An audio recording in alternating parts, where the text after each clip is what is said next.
Title to the heavens के एक और नए एपिसोड में आप सभी का स्वागत है। तो लास्ट एपिसोड में हमने देखा कि पहले वोंग चैन की लड़ाई चाओयान से होती है और फिर मिस फैंग से होती है। तो मिस फैंग काफी ज्यादा खतरनाक अटैक बनाती है और चाओयान यहाँ पर बैरियर बनाए हुआ होता है और यहाँ पर इसको डोज कर रहा होता है और सारी ऑडियंस यहाँ पर देख रही होती है और मिस फैंग को सपोर्ट कर रही होती है। तो अगर आपने लास्ट एपिसोड अभी तक नहीं देखा तो डिस्क्रिप्शन में लिंक मिल जाएगा, वहां से देख लेना। तो ये सब देखकर फैंस उनसे को काफी ज्यादा टेंशन होने लग जाती है चाओयान की और यहाँ पर लगातार अटैक हो रही होती है। मिस फैंग लगातार अटैक कर रही होती है। फिर हम देखते हैं कि चाओयान अपनी पावर्स को बढ़ाता है और चाओयान की देंगियां बाहर निकलने लग जाती है। सब देखकर मिस फैंग थोड़ा शॉक हो जाती है और चाओयान अब कमल का फूल बना चुका था। चाओयान अपना पूरा जोर लगाता है और इस कमल के फूल की पावर्स को बढ़ाता है और इसको बड़ा करता जाता है और इसको डोज कर रहा था। वो हम देखते हैं कि चाओयान अब काफी ज्यादा जोर लगा रहा होता है मिस फैंग की तरफ और यहाँ पर सभी देखकर जजेस शॉक रह जाते हैं कि अब क्या होने वाला है। और वहाँ पर जो ऑडियंस होती है वो एक बार के लिए काफी परेशान हो जाती है और मिस फैंग और चाओयान एक दूसरे को बिल्कुल टक्कर की फाइट दे रहे थे।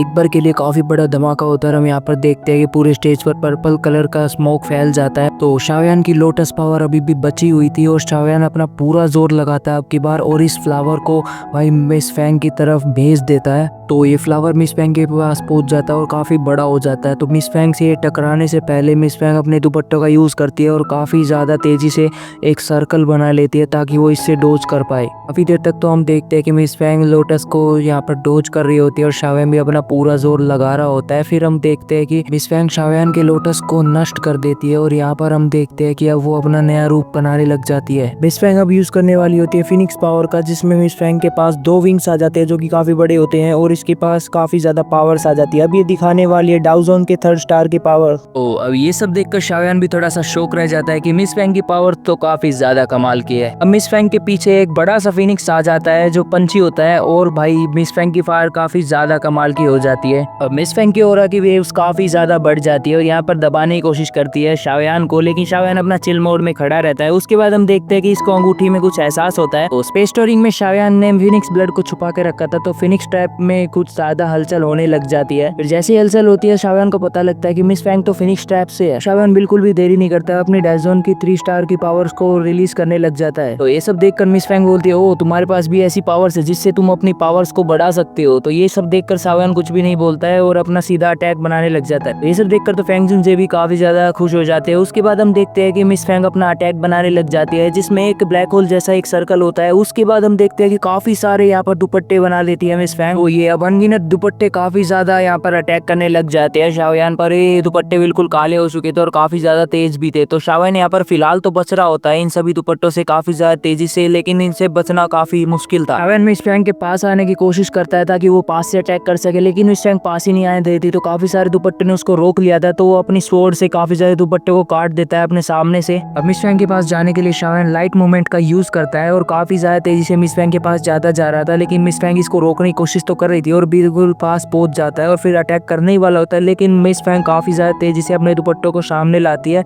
और मिस फैंग इससे पहले ही उस पर अटैक कर देती है चाओयान पर। चाओयान काफी ज्यादा तेजी से स्टेज पर टकराता है और यहाँ पर धुआं ही धुआं फैल जाता है पर्पल कलर का। सभी यहाँ पर देख रहे होते हैं कि चाओयान को क्या हुआ। अभी इस हमले को करने के बाद मिस फैंग की हालत थोड़ी सी खराब हो जाती है, लेकिन ली जुनजे काफी ज्यादा मुस्कुरा रहे होते हैं और ये सब देखकर। बट फैंस जुनजे सीरियस होते हैं और स्टेज की तरफ देख रहे होते हैं। सभी की नजर स्टेज की तरफ होती है, लेकिन जो लाइटिंग फील्ड के वॉरियर्स होते हैं वो पूरा सपोर्ट कर रहे होते हैं मिस फैंग को कि आपने तो इसको हरा दिया। लेकिन फिर मिस फैंग देखते हैं कि एकदम से यहाँ पर सारी एनर्जी स्टेज की तरफ जाने लग जाती है और फिर हम देखते हैं कि चाओयान के हाथ में होते हैं 3 हेवनली फ्लेम से बना बुद्धा लोटस जो कि है ना वो मिस फैंग की तरफ फेंक देता है और यहाँ पर मिस फैंग भी इससे बचने के लिए अपने फिनिक्स बर्ड का यूज करती है और फिनिक्स बर्ड उस लोटस से टकरा जाता है और वहाँ पर टकरा ही रहा होता है। तो ये दोनों एक दूसरे से टकरा रहे होते हैं। यहाँ पर पूरे स्पेस में भी दरारें आ जाती है। चाओयान इसे जीतने के लिए अपना पूरा जोर लगाने लगता है और फिर हम देखते हैं कि मिस फैंग भी अपना पूरा जोर लगा रही होती है ऊपर से। यहाँ पर ये और भी ज्यादा जोर लगाने लग जाती है। मिस फैंग एक अलग टेक्निक का यूज करती है जिसमें एक बड़ा सा बेल होता है।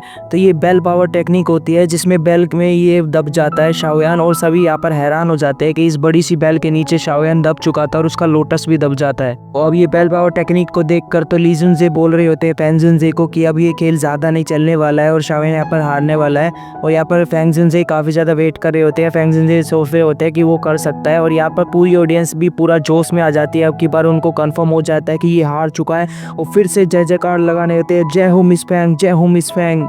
लेकिन फिर उन्हें दिखता है कि इस बेल के नीचे से काफ़ी ज़्यादा ओरा फील होता है। तो सभी यहाँ पर देख रहे होते हैं कि इस बेल के नीचे हेवनली फ्लेम निकलने लग जाती है और इस बेल में से क्रैक आने लग जाते हैं। तो ये क्रैक का भी ज़्यादा हो चुका था और मिस फैंग भी देखकर हैरान हो जाती है और ये टूट ही जाता है आखिर में जाके। तो अब पूरा बेल तहस नहस हो चुका था और यहाँ पर शाओयान इस बेल में से निकल आता है और यहाँ पर ये देख रहा होता है कि आखिरकार ये कैसे निकल गया। ली जुन से देख रहे होते हैं और यहाँ पर ये हारा हुआ होता है। फिलहाल ये अपने साथ जो हील करने वाली गोलियां होती है उनको खा लेता है और फिर थोड़ा बहुत तो हील हो ही जाता है इनको खाने के बाद। हम देखते हैं कि मिस फैंग फिर से शाओयान पर हमला करने वाली होती है, अपने दुपट्टे से हमला करती है। लेकिन अब की बार शाओयान अपनी हेवनली फ्लेम को बाहर निकालता है और उसके दुपट्टे को पकड़ लेता है और हेवनली फ्लेम से उसको नष्ट कर देता है। इतना सब करने के बाद भी मिस फैंग फिर से हमला करने जाती है और अब की बार पास ही पहुंच जाती है इस पर हमला करने के लिए। लेकिन शाओयान बहुत ही ज्यादा तेजी से हट जाता है और इसको पटक के मारता है सीधा नीचे धरती की तरफ। और भाई इसको पटकने के बाद ये दुड़म होने लग जाती है। ये अब की बार पूरा सीधा मुख के लात चलाने लग जाते हैं और उसकी लात को ये पकड़ता है अब की बार शाओयान और फेंक के मारता है इसको बहुत ही ज्यादा दूर। शाओयान ने मिस फैंग को जहाँ पर फेंक के मारा था उसके साथ साथ ही चला जाता है और ऐसी लात देता है इसके भाई पेट पे और सीधा स्टेज पे जाके गिर जाती है मिस फैंग। अब मिस फैंग की हालत बहुत ही ज्यादा खराब हो चुकी थी हम देखते हैं। और यहाँ पर सभी लोग बात कर रहे तो तेरी की जय, इसके पास इतनी पावर है इस लड़के के पास। तो भाई ये लड़का ये खड़ा होता है और फिर ये अपनी हेवनली फ्लेम को निकालता है और फिर यहाँ पर मिस फैंग आ जाती है। फिर एकदम से भाई मिस फैंग को फिर से हमला कर देता है और मिस फैंग की हालत पहले ही खराब थी तो वो पहले पीछे जाके गिर जाती है। और फिर हम देखते हैं जो बॉडी थी वो इसकी क्लोन बॉडी होती है। मिस फैंग के फेस से पता लग रहा था मिस फैंग काफी ज्यादा जख्मी हो जाती है। अब इसके पास फिर से अटैक करने के लिए जाती है, उसको हार मंजूर ही नहीं थी लेकिन अब की बार इसका हाथ ही मोड़ देता है शाओयान। और फिर हम देखते हैं कि मिस फैंग फिर से अटैक करने वाली होती है और भाई दोबारा अटैक करती है तो उसकी अंगूठी पर हाथ लग जाता है मिस फैंग का।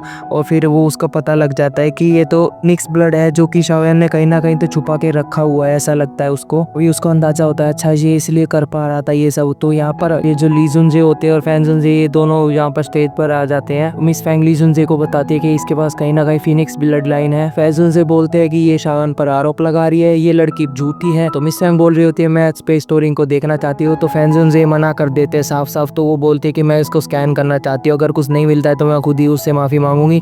तो फिर भाई ये स्कैन करने के लिए हाँ भर देता है शाओयान। तो सीधा वो आगे स्कैन करने के लिए चला जाता है। तो यहाँ पर मिस फैंग स्कैन करने लग जाती है इसको। फैंग शाओयान को बढ़िया से स्कैन करती है बढ़िया तसल्ली से, लेकिन उसके हाथ फिर भी कुछ नहीं लगता, उसको सब कुछ खाली दिखाई देता है और ब्लड लाइन कुछ भी हाथ नहीं लगता है। तो अब मिस फैंग जाने लग जाती है और भाई ये शाओयान रोकता है कि आप ऐसे नहीं जा सकते। तो मिस फैंग इससे सॉरी बोलती है मिस शाओयान से। शाओयान इसको नमस्ते करके फैन जुनजे के साथ चला जाता है और यहाँ पर ये दोनों चले जाते हैं साथ के साथ, उनके दोस्त भी चले जाते हैं। शाओयान फैन जुनजे के पीछे जा ही रहा होता है लेकिन उसको बहुत ही ज्यादा पेट में दर्द होने लग जाता है, पता नहीं क्या होता है। तो अब शाओयान की हालत काफी ज्यादा खराब होने लग जाती है। लियान भी उसके पास खड़ा हो जाता है। ये सब देखकर फैन जुनजे बोलते हैं कि हमें कोई अच्छी जगह ढूंढनी होगी जहाँ पर हम रुक सकें 2 मिनट के लिए। ये सभी शाओयान को लेकर एक पहाड़ पर चले जाते हैं जिसमें वो ध्यान लगा रहा होता है। तो अभी के लिए शाओयान ने हेवनली फ्लेम्स को बाहर निकाला हुआ था। अब शाओयान फिनिक्स ब्लड को बाहर निकाल लेता है जिसको हेवनली फ्लेम से शाओयान ने कवर किया हुआ था। तो अब फैन जुनजे भी यहाँ पर इन्फिनिक्स ब्लड को देख लेते हैं और समझ जाते कि ये तो इन्फिनिक्स ब्लड है और काफी ज्यादा हाई क्वालिटी का ब्लड है। ये तो अच्छा हुआ कि मिस फैंग के स्कैन करते टाइम शाओयान पकड़ा नहीं गया, नहीं तो उनको पता लग जाता कि डीमन फिनिक्स ब्लड को इसने ही चुराया है और यहाँ पर चोरी हो चुका है उनका इन्फिनिक्स ब्लड। जुनजे बताते हैं कि ये जो ब्लड है इन्फिनिक्स ब्लड है वो शाओयान की बॉडी में पूरा तरफ फैल चुका है क्योंकि इसने हेवनली फ्लेम के उससे छुपा के रखा था तो उसकी गर्मी की वजह से वो पूरी बॉडी में फैल चुका है। अब शाओयान का अब उसकी एनर्जी को सप्रेस करना हुआ तो सबसे पहले एक ही जगह पर सारे ब्लड को इकट्ठा कर लेता है और एक मैजिकल कढ़ाई बना देता है अपने ही अंदर। अब हेवनली फ्लेम से बनाए गए मैजिकल बर्तन में इस ब्लड को फिल्टर किया जाएगा और लेकिन इस ब्लड को फिल्टर करना इतना ज्यादा भी आसान नहीं होने वाला। ये ब्लड काफी ज्यादा एग्रेसिव था तो ये हेवनली फ्लेम की पावर्स को और भी ज्यादा बढ़ा देता है। तो इस ब्लड के फिल्टर होने के बाद काफी ज्यादा एनर्जी निकलती है जिसको शाओयान एब्जॉर्ब करने की सोचता है और काफी ज्यादा कमाल की होती है। उनसे यही देख रहे होते हैं कि शाओयान अब सारे एनर्जी को एब्जॉर्ब करने की सोच रहा है, लेकिन अगर ये एब्जॉर्ब कर लेता है तो काफी ज्यादा कमाल का यहाँ पर साइड इफेक्ट होने वाला है। अभी के लिए लिंग यान और मिस मू जाने लग जाते हैं बाहर की तरफ और बड़ी सी शील्ड बना देते हैं इस पूरे पहाड़ की तरफ, ताकि कोई अंदर ना आ पाए और शावयान आराम से उसको एब्जॉर्ब कर पाए ब्लड को। हम देखते हैं कि शावयान को इस ब्लड की से निकली एनर्जी को एब्जॉर्ब करने में काफी ज्यादा प्रॉब्लम हो रही होती है और यहाँ पर लाल सा चेहरा हो रहा होता है इसका। इन्फिनिक्स ब्लड में से काफी ज्यादा एनर्जी बाहर निकलने लग रही थी और सारे जगह से यहाँ पर निकलने लग जाती है शावयान की बॉडी में से। सब देखकर फैंजन जे अपने ड्विंगो को बाहर निकाल लेते ताकि वो उसकी मदद कर पाए, लेकिन उससे पहले यहाँ पर उसके 2 पंख निकल आते हैं जो कि सारी एनर्जी को धीरे धीरे एब्जॉर्ब करने लग जाते हैं।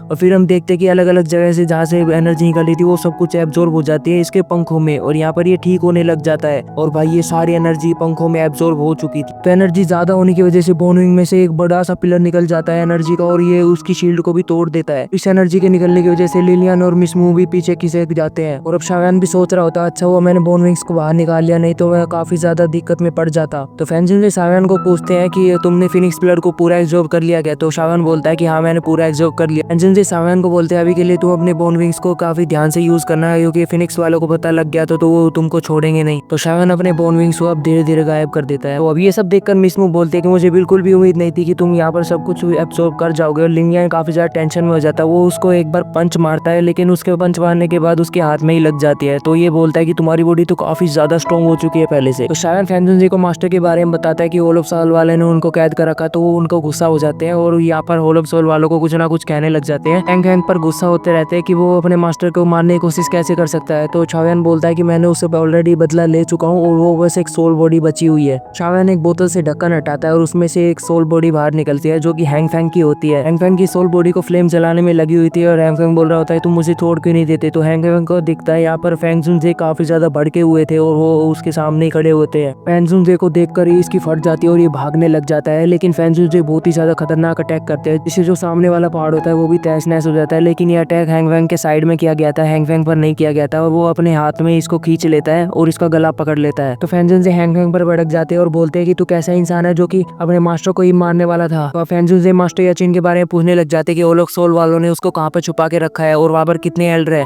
फिर उसके बाद सब कुछ पूछताछ करने के बाद इसकी सोल को शावयान की तरफ फेंक देते हैं और वो उसको उसी बोतल में डाल देता है। शावयान फैंगजुन जे से पूछता है कि वह अष्टयालों के साथ आप तो रहा करते थे, तो आपको तो पता ही होगा कि ओलफ सोल वालों ने उनको क्यों कैद करा हुआ है। ये सब सुनकर फैंगजुन जे बताते हैं कि ओलफ सोल वालों का कुछ ना कुछ प्लान है जिसे वो फेमिनिस्ट भी पूरा कर सकते हैं और यालो पर पहले से ही नजर रखे हुए थे। तो फैंगजुन जे अपने एजेंट के टोकन को बाहर निकालते हैं और यहाँ पर शावयान को दे देते हैं कि अगर तुमको कभी अगर प्रॉब्लम आ रही है किसी से सामना करने से और सामना नहीं कर पा रहे तो इसको तोड़ देना, मैं तुरंत ही वहाँ पर हाजिर हो जाऊंगा। तो अब फैंगजुन जे शावयान को बस समझाते हैं कि तुम अपना ख्याल रखना और मुझे पता है कि तुम्हारे मास्टर के लिए तुम्हारी क्या वैल्यू है। ये सब सुनकर शावयान थोड़ा भावुक हो जाता है और अपनी पुरानी यादों को याद करने लगता है कि मास्टर मेरे लिए पिता समान थे और वो अगर नहीं होते तो मैं आज शायद जिंदा भी नहीं होता। किसी भी तरह ओलफ सोल वाले से अपनी जान देकर भी मास्टर को छुड़ा के लेके आऊंगा। ये सब सुनकर फैंगजुन जे बोलते हैं कि अभी के लिए काफी ज्यादा लेट हो चुका है तो तुमको अपने काम पर लग जाना चाहिए, हम भी अपने काम पर लग जाएंगे। तो ये सब सुनकर यहाँ पर लिलियन के साथ वो शावयान चला जाता है और फैंगजुन जे भी याओचिन मास्टर को बचाने के लिए चले जाते हैं। अभी सीन कट होता है और हमें शावयान दिखाया जाता है जो कि लिलियन के साथ जा रहा होता है और वो फिन सिटी के लिए बोलता है कि फिन सिटी हमें जाना होगा। तो लिलियन बोलता है फिन सिटी तो काफी ज्यादा दूर है, हमें 1 महीना लग जाएगा वहाँ पे पहुंचने में। तो यह शावयान बोलता है हमें देर किस बात की, जल्दी जल्दी चलते हैं हम फिन सिटी की तरफ। तो यहाँ से एक नया सफर शुरू हो जाता है। तो आज के एपिसोड में बस इतना ही। आई होप आज का ये वीडियो आपको काफी ज्यादा अच्छा लगा। अगर अच्छा लगा तो वीडियो को लाइक कर देना एंड कमेंट बॉक्स में जरूर से बताना आपको कौन सा सीन ज्यादा बेस्ट लगा। बाकी नेक्स्ट वीडियो में मिलता हूँ, तब तक के लिए bye bye and take care.